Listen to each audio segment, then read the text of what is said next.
is Masana. Another male at the back, his name is Ben. So, so Masana is the one who's more dominant here.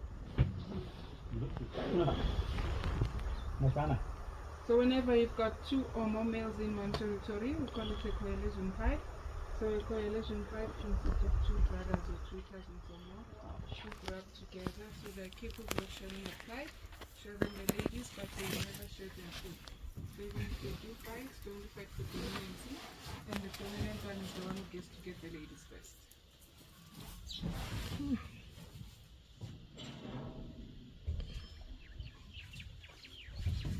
Want me to reverse a bit?